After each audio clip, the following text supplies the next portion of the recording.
Good morning, my name is Sonia. Well, today we will talk about such sounds in English phonetics as w and b, w and b. I will also tell you and demonstrate sounds such as p, t, k that need to be pronounced with aspiration. To begin with, let's talk about sounds such as b and w. Firstly, the sound b. B. We touch our lip. B. B. Further, the sound w. W. It's like a kiss. W. W. Now let's pronounce the phrase. Very well. Very well. Very well. Very well. Well. Very well. Great. And repeat after me. Why do you cry really? Why do you cry? Why really? Why really? Why really? Why? Why? Why? Do you move your muscles here?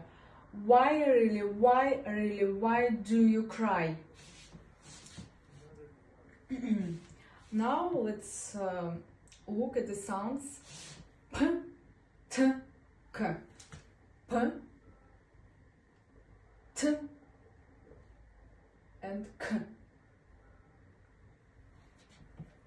Let's take a piece of paper and put it in front of our lips. I want you to focus all your attention on what I'm going to say. При произношении русских ПТК наш лист он будет неподвижен. ПТК. А при правильном произношении уже английских ПТК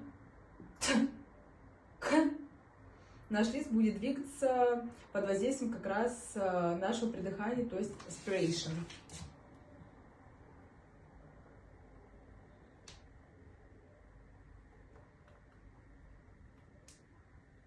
Придыхание.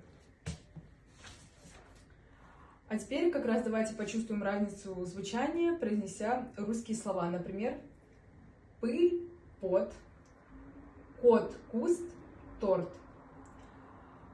Если мы будем произносить слова английские как раз с правильным придыханием, с этими звуками, например, put, cake, top, наш лист он будет двигаться. And now repeat after me. Берем опять наш лист и повторяем данные слова. Сначала на русском, когда лист не будет двигаться, а после на английском. Персик, peach. Попугай, parrot. И последний у нас перец, paper. То есть мы видим, что при произношении английских звук птк наш лист активно двигается при помощи как раз нашего активного придыхания. And in conclusion, I would like to emphasize that when pronouncing such sounds in English as p, t, k, we must not forget about the aspiration. Otherwise, our speech will be incorrect and spoiled, unfortunately. Thank you for attention and bye.